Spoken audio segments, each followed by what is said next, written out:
So, good morning. I welcome you. It's so exciting. This our first morning of 10 weeks. And I'd like you to just, when we were at Chautauqua in the Hall of Missions, the one thing we would do after we sang that song is we would take a moment and just focus on the idea about our soul being welcome. How often do we push ourselves out of places and not feel like we belong? So let's just take a moment and allow Janine's words to resonate inside of us, that wherever we are, we're in the right place. An invitation to live in that knowing that our soul has a divine appointment.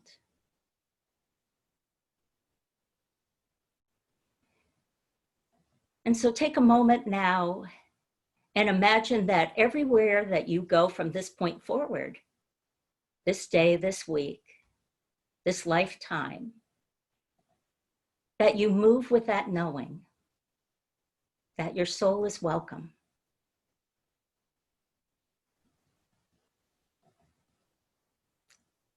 And right now, as so much is going on, let's hold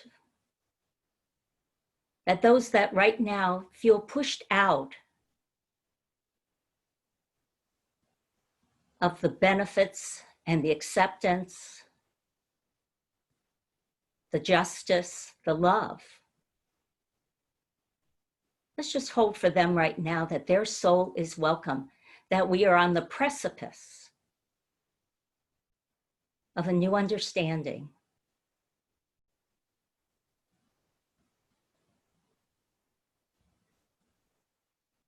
And we whisper to them from this place in our heart, your soul is welcome.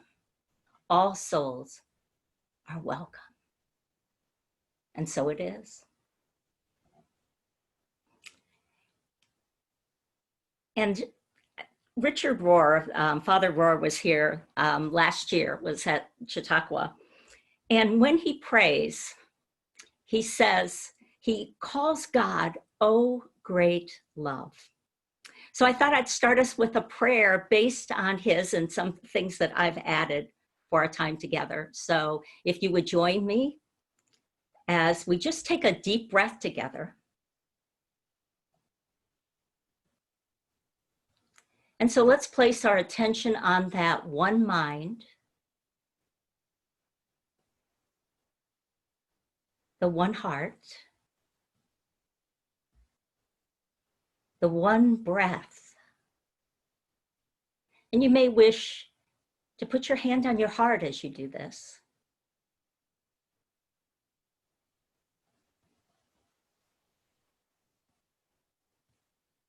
And so our prayer is that God is this great love. And so we call God, our understanding of God by that name. Oh, great love. With gratitude, we come here for your living and loving in and through us.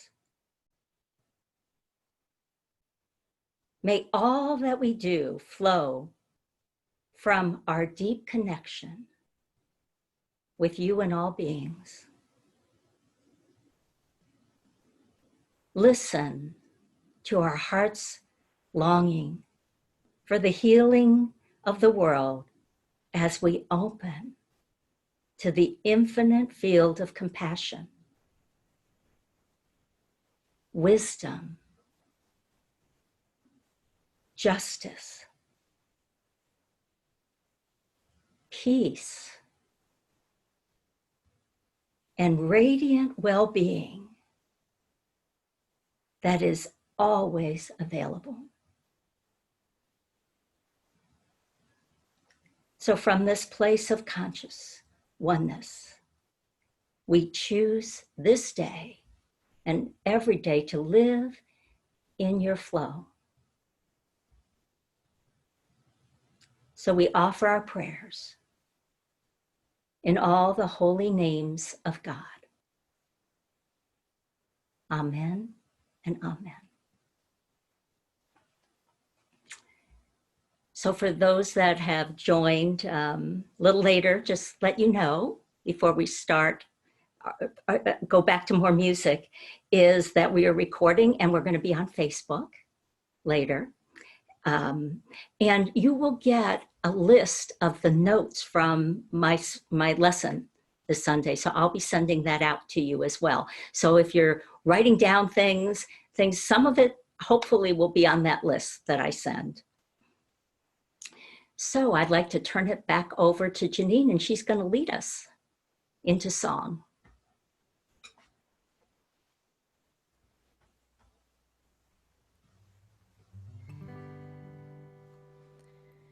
Bring it on, everything new, everything different, everything true.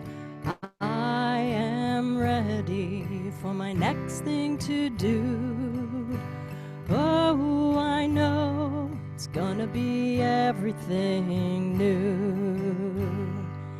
I'm through crying, I'm through waiting, I'm through hoping against all hope. I'm through longing for something gone that'll never return. I think I finally learned to bring it on. Everything new, everything different, everything true. I am ready for my next thing to do.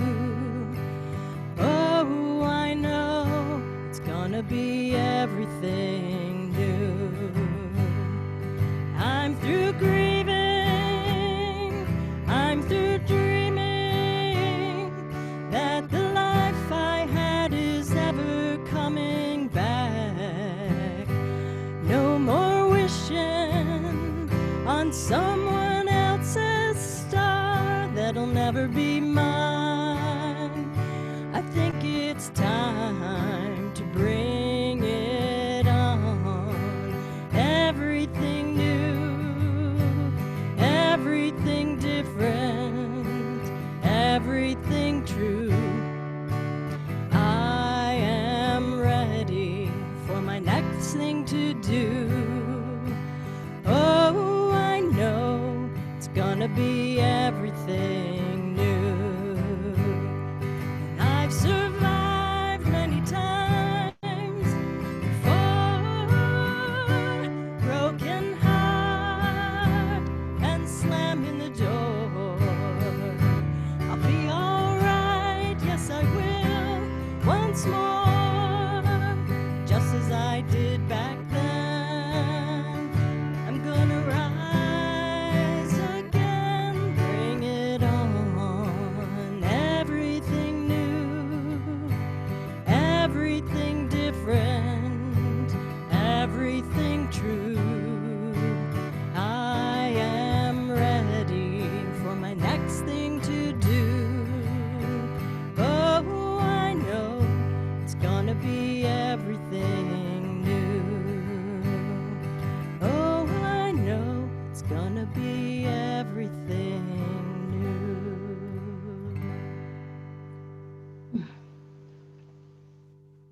Oh, thank you, Janine. You know, I don't know about you, but my emotions have been going up and down like a yo-yo. And when Chautauqua got canceled, I got really, really sad. And I started thinking, what did I need to hear for this next step? It feels like to me that we have a time of accelerated trauma in our world, and at the same time, accelerated awakening. And I became aware that there's so much changing so quick. and that there was a part of me that got lost in the weeds of that and felt so distraught at times and hopeful at times. I don't know if you've been going through those same feelings, and messy at times. A few weeks ago, I was listening to a podcast, and they played the words of George Floyd. And I had not heard him at that point. I had not seen the video. And they played where you could just hear it. And there was a part where he asked for his mom. And I felt, this is just such an amazing thing. I fell on the floor and I wept and I wept and I wept and I wept. All the things that have been going on, it wasn't just for him, but it was for all the ways that right now people are hurting. And how do I hold that in a higher way? How do I use this messiness and understand that out of chaos, all creation begins? And so I pulled out a book that I haven't used in years and years and years, and probably about almost 15 years. And it's called, by Robert Brumet, Finding Yourself in Transition, and it's in your notes. And it's about understanding from a higher level, even though I'm holding this level of both optimism for the details of everything that's going on, I want to see the bigger picture. Because I sometimes have been making myself wrong. I've said, gee, I'm so upset about Chautauqua. Excuse me, there are people who have lost their job. And there are people that are living in their cars. And one person put it that it's like this storm has hit, and some of us are in yachts, and some of us are in little boats, and some of us are in life preservers, and some of us are sculling water. And how could I feel that? And I realized the importance right now of, as we go through these changes, understanding that all of our feelings are important. That my feeling sad about Chautauqua, or not going out to restaurants, and at the same time crying over the death of George Floyd, or awakening to what I thought I understood at a deeper level of justice, of the fact that some people are essential to our lives and at the same time are being paid the least. And so how do I own both my feelings and those feelings? And one of the things I realized, that if I push away my feelings and make them invalid, the things that bother me, the upset, the daily upsets, then what I do is I am not connected with other people. If I start judging myself for being upset over small stuff, I then stop my compassion over people that are so upset that they want to open everything up, and those that are fearful about it being opened up. And so right now, this is an invitation, it seems to me, this time, not only to look at this big picture of change and trusting this process. How do I trust this process of change and still accept all the things that are going on with great, great compassion? So what we'll be doing in the next 10 weeks is we're going to look at this acceleration of trauma and this acceleration of awakening and look at our part in it. And today what I'm focusing on is just kind of understanding it, like what's going on. And as I was sitting and thinking about this first Sunday is called The Paradox of Change, these words of a song that we sang it at our church years and years ago, and I haven't done it in a long time. And it's a bit old-fashioned song. Maybe some of you have heard it. But it kept coming through my meditation time. And it's called the Grace Chant. And it goes like that. I am not going to sing it. I would never do that. I would sing it. But the words just deeply, and I was actually humming it this morning. And it says, into thy hands I commit my spirit.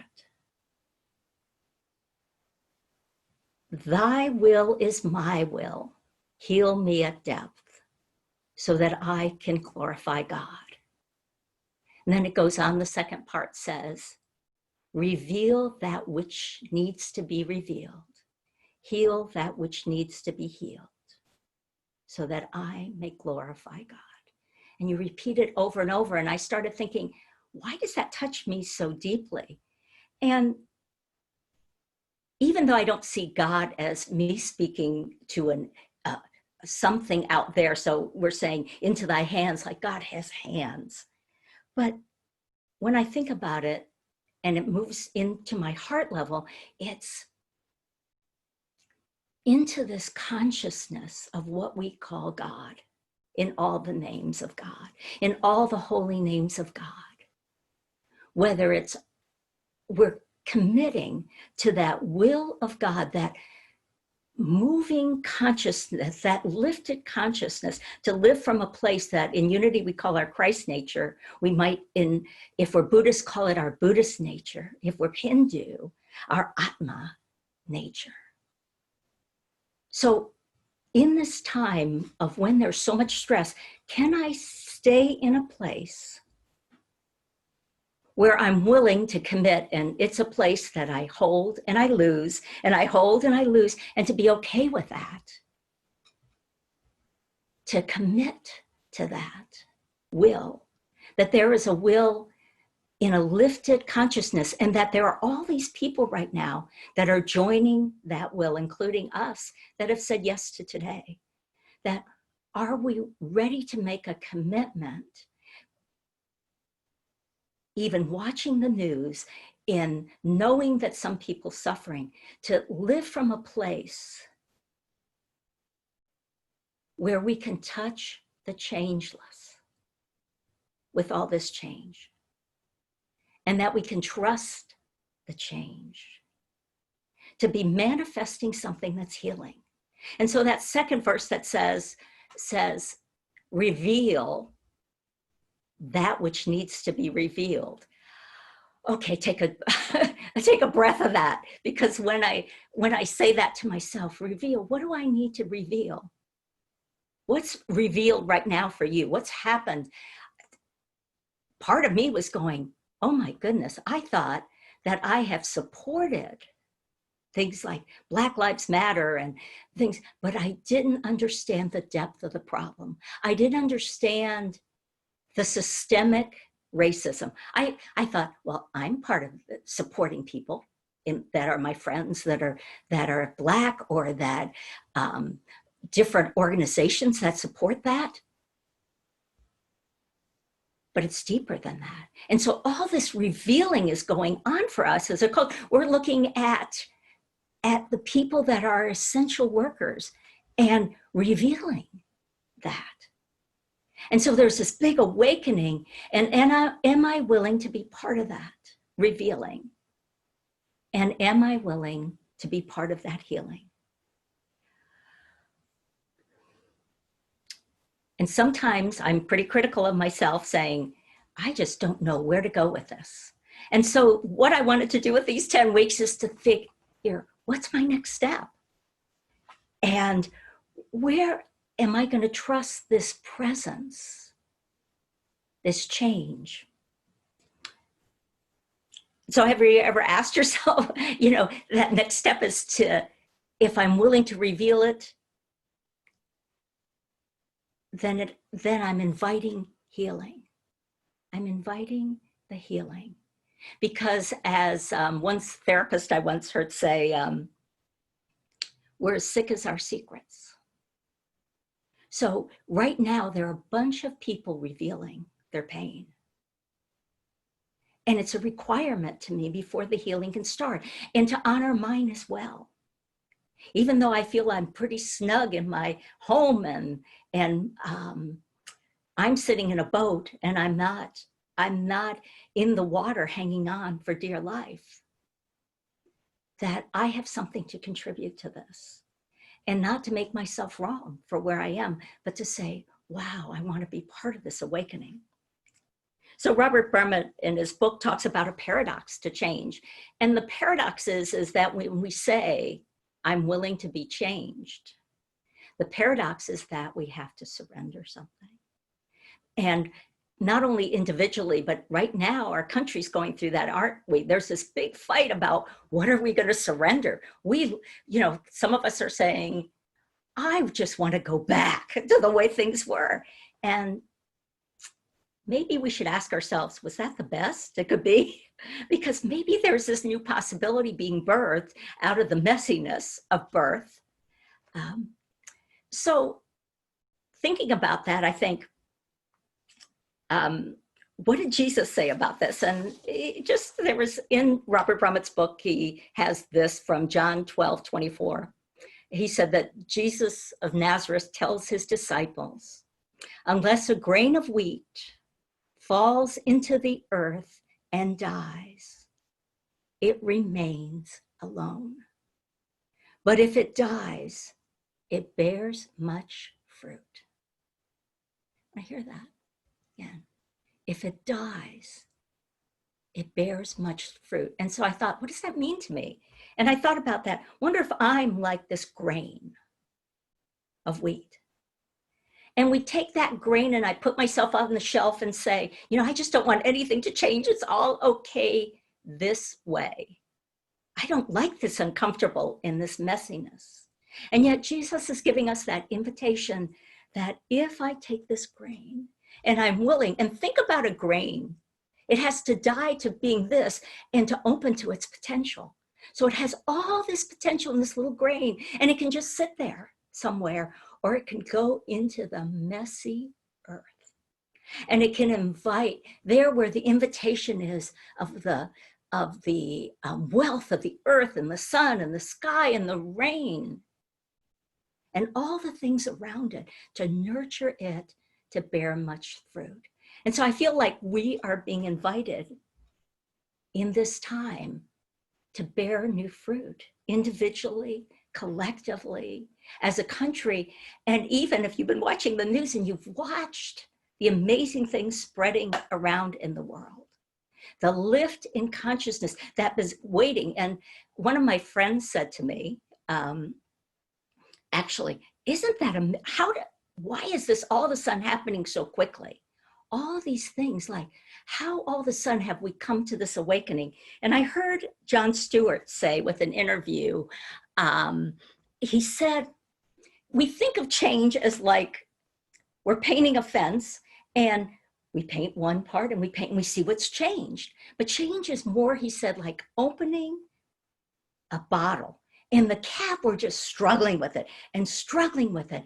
And one day, just you feel that vacuum release, right? And so think of all the people that have been struggling with justice, with fair incomes, with a fair living wage, with all that. They've been pushing and pushing, and then one thing happens, and it's here. So the Apostle Paul says something in 1 Corinthians 15:31. And I've said this line before, and it feels like my whole life is this. And he says these three words, I die daily. I die daily.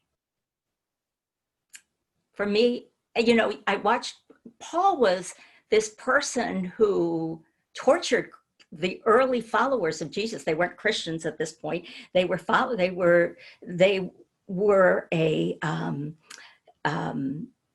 a critique of Judaism and a new idea in Judaism being birthed. And he was after them. And then he had this change. And the change was so radical that he had to die to all of his ideas about what Judaism was. And you can read this in his letters, and I just love him because he feels so human. You know, one moment he's just frustrated and upset, and he says things that are like, oh, I don't like that. And then other times he said, you know, love is patient and kind. And he says, Christ in you, the hope of glory. And he says, be transformed by the renewal of your mind. So you feel like he's coming into this consciousness, and then he backs up, like just like us, you know. And so he's dying daily to these old, they keep popping up, and he keeps looking at them. And so I try to understand that to be fully alive, we have to be changed. And we have to look at the roadmaps of our life and go, gosh, I think I have to maybe die to some of this. So then I wandered off into a different area, and I went, oh, you know, I wonder, Elizabeth Kubler-Ross, if you remember her things about the 5 steps in grieving. And I thought, you know, if we're going to die to something, am I going to have to grieve it? And am I going to go through them? I'm just not going to say, and maybe some of us, there are times when I've been able to say, I'm just letting go that old idea. It didn't serve me. But many times I'm in a struggle with it. It's like, no way, I cannot let this go. I feel safe with this old idea. And so I looked at her 5 steps. And if you remember them, they're denial, there's anger that we go through as we're grieving. There's bargaining, depression, and then finally this place of acceptance. And I thought, well, how does this relate right now to what's going on? And I remember a time in my life when all these things came together that were really difficult. Kind of like things are coming together right now for our country and our world, is that the economy is coming together, health and justice. And all these things seem like they've converged at the same time. And there's a grieving process as well as an awakening process happening. So can I understand and accept that grieving that's happening inside of us collectively and inside of me individually? And I looked back at a time in my life and went, you know, I didn't know about these 5 steps of grief back then, but I lived them. Absolutely. And that surprised me. I went back to a time, and it was in my 20s, and I had been married a year, and my now ex-husband, because I've been married 35 years the second time, he said to me, you know, I just have to tell you, there are other women in my life. And it was like hearing the George Floyd thing. I spent 3 days in bed crying. And now I look back at that time, and it was one of the best awakenings in my whole life. But what did I learn? Well, first I was in denial. You know, I could look back and go, there were so many signs. And so I went through that denial. And then because I have been told all my life not to express any anger, what I did was turn it inside, and I made myself sick. So I did that 2nd step of grieving. Instead of feeling the anger. Later, I learned better about anger because at the same time when this was happening, I started a new job, and it was at a company where I was an engineering programmer, my first career. And I was the only woman and a bunch of men. And several of the men wanted to make sure I didn't feel good about being there. I mean, I got pinched, I got propositioned. The things that were said to me, I can't even repeat here. They were just amazing. And I went home and cried, just like I cried over this awareness. This is all happening at once. Eventually I learned to get angry, and it really solved the problem. And so anger it's a step up, you know, from denial, and can be an invitation to transforming, as we're seeing that now playing out in our world. I think of denial in our world. How many, me too, thinking, gee, I thought things were better as far as my African-American friends. I didn't realize the level. And seeing this at a deeper level made me realize how out of touch I was with our essential workers, with how people are mistreated. And so I'm waking up out of that collectively. I realize that I've done it my life. I've done in that denial. I'm understanding the anger too, the second step, like, wow, this is healthy, some of this. This is healthy as we're grieving that people, and the other insight I got is we need to hear their anger. Anger scares me. I mean, it does. I just had bad things with anger as a child, with a parent that was very angry. And so anger gets me in this fearful place, like this is gonna, but I'm opening my heart to it now. Like opening our heart, and maybe I have some personal anger at times too. I'm opening my heart to hearing some people in my neighborhood say things that are hurtful about what's going on.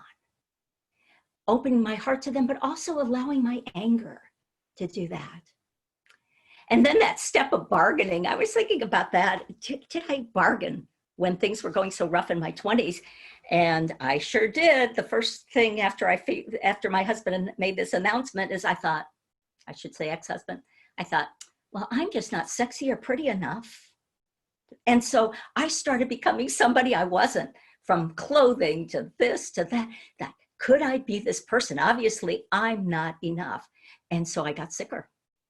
Because bargaining, this idea that bargaining is this idea that we can go back. Like, can I go back? And if I just fix everything and make it all right, fix the old way, go back to the old way. And that only lasts for a while, and before it's just not going to work. And if none of those work, then I remember slipping into depression when I left that marriage. I went and got into an apartment, and I wept and wept and wept. I went to work. I did go to work, and I came home and cried, and I wept. And then one day, it was like this part of me was done with the grieving. And it's the most amazing. And so in our country right now, we're going through that same thing. There's anger and there's depression about this. Is this hopeless? And we allow ourselves to feel that, because our way through depression or hopelessness is to feel it, is to allow it, to invite all those parts of us in, and to invite our brothers and sisters in to telling their story, to sharing their feelings. So these first 4 steps of the grieving, I feel like, are this devolving of this old pattern, this letting go of this pattern that no longer works for us, personally, as a country. And this, we'll be in the next few weeks looking at, well, gee, what now? Like, where am I going to sit in between this time before this new beginning? And can we live in this, that some of our maps of the way we, not all of them, but some of them no longer serve us?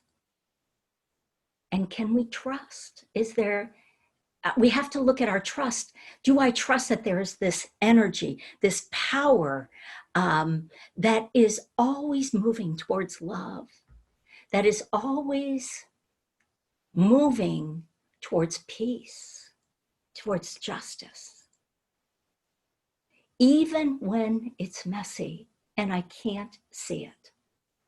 So I want to read something. I don't know if any of you follow a Buddhist teacher. Her name's Tara Brach, B-R-A-C-H. If you Google her website and her things are messy, are just to this time are exactly on target to what's going on.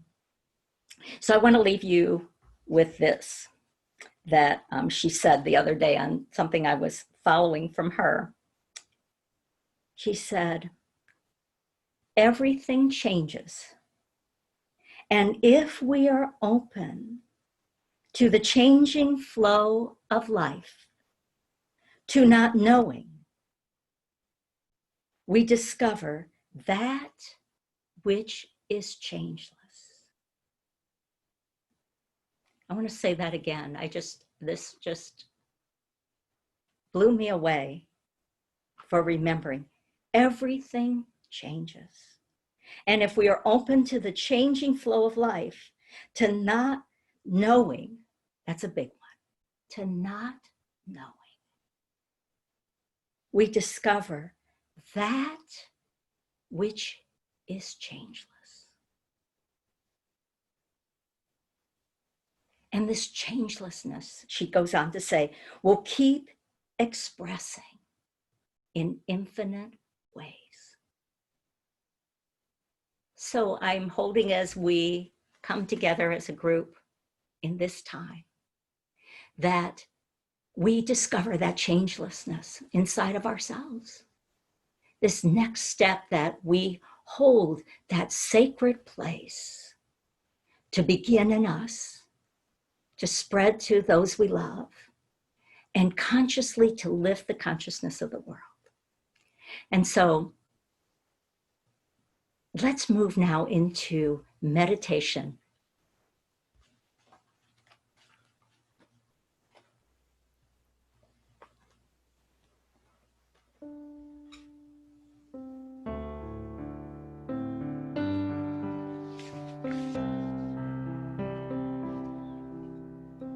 Chaos all around me.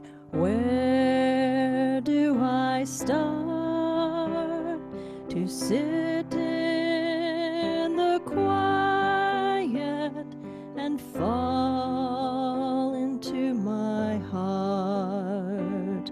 Peace, my heart, I am safe in you. Peace, my heart, I am frightened too. You ask me to die, to let go of the old, for life is about change, and to die is to grow.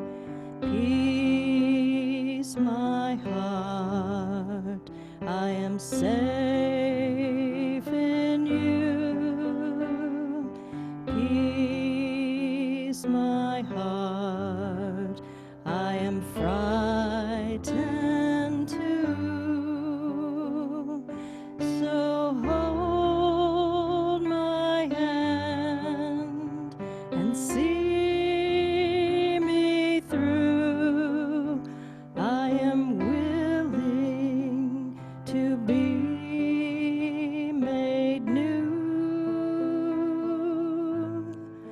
I am willing to be made new.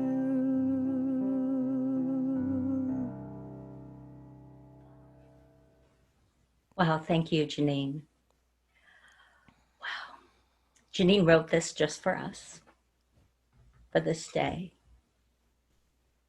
And so let's just take those words, I'm willing. I'm willing to be made new.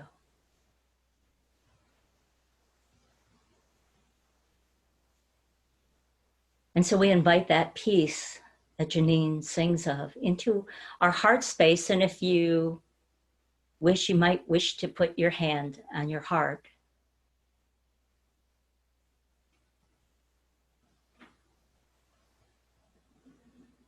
And allow your breath to deepen.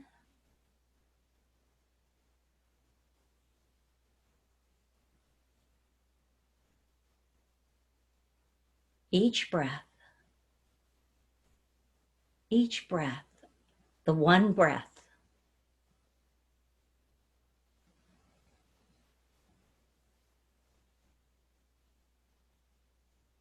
and so we center ourselves in this time, being willing to be the love, the peace, the justice, the radiant well-being.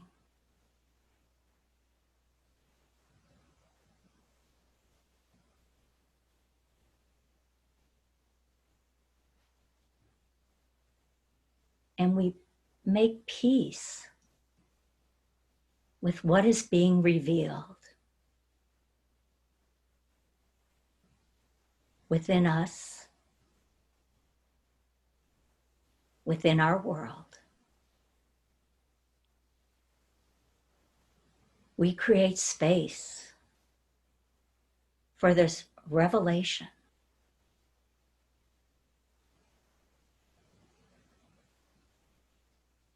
releasing that need to control this awakening.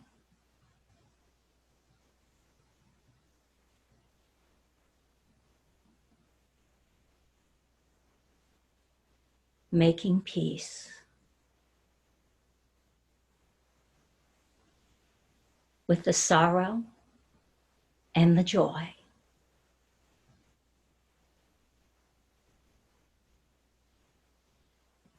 Making peace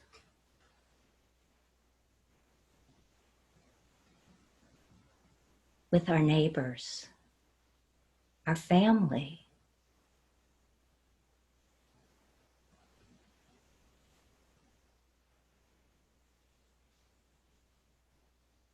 open to their grieving as this change calls us forward.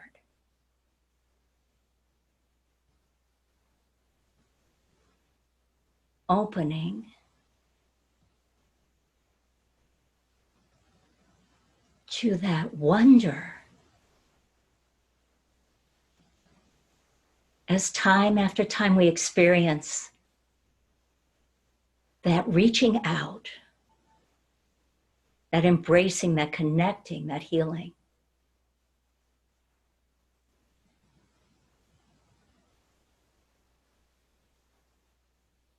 And so we make peace with our doubts, with our hopes,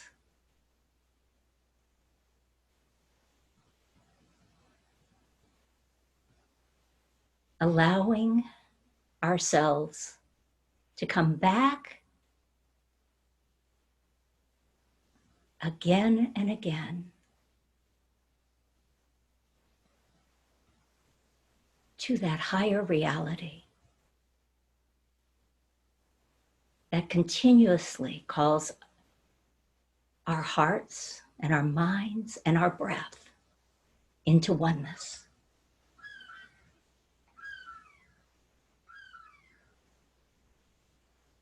And so in this moment, we move into the silence, embracing that changelessness, that emptiness that contains within it, our awakening in the silence.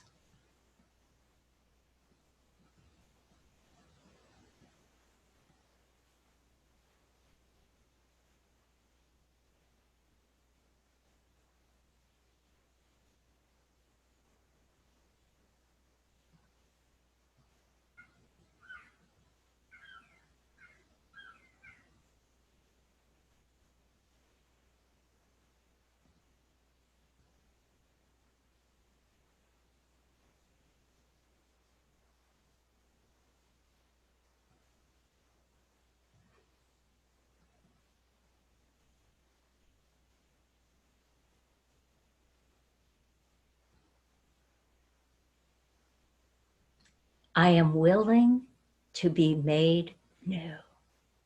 Say that to yourself. I am willing to be made new. And so it is. Amen and amen.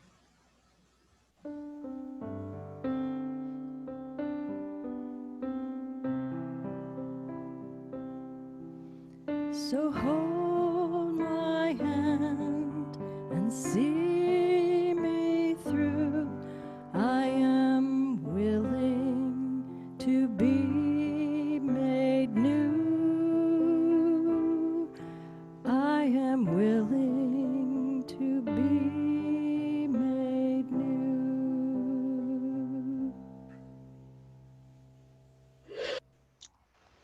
So now I'd like to, as we're ending our service, I would like to invite you. This is the time when we give our gifts, and obviously that's not possible, that we're remote, but I want to keep that tradition in, because allowing ourselves to be generous. What do we want to give today to the world? And so I invite you now to take into your hands a gift, and you might not even know what it is yet.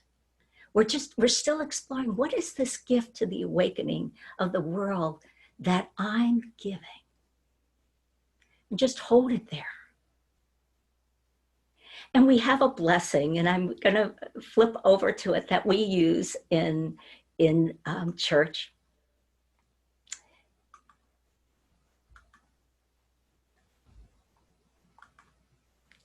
And it's this, and I'd like to invite you to join me in this blessing.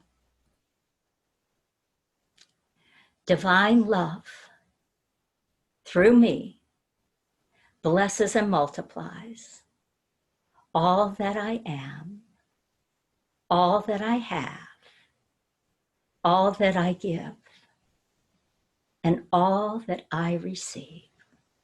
And I am grateful. Just allow those words to go deep, that you are a gift of divine love that blesses and multiplies, and that I am of you is giving to the world and opening to receiving, to be that flow. And so we have a song that goes with that.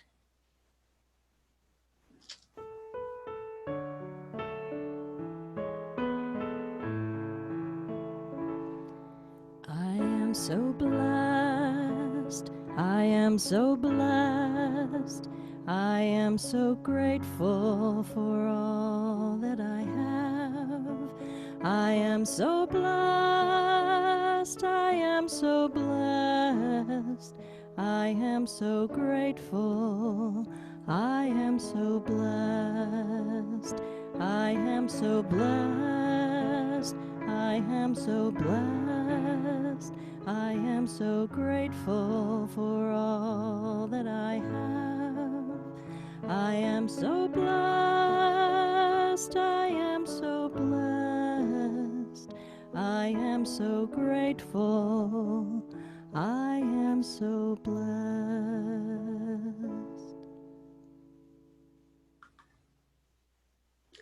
And so would you join now? And many of you that go to Unity churches probably have said this 100 times, thousands of times.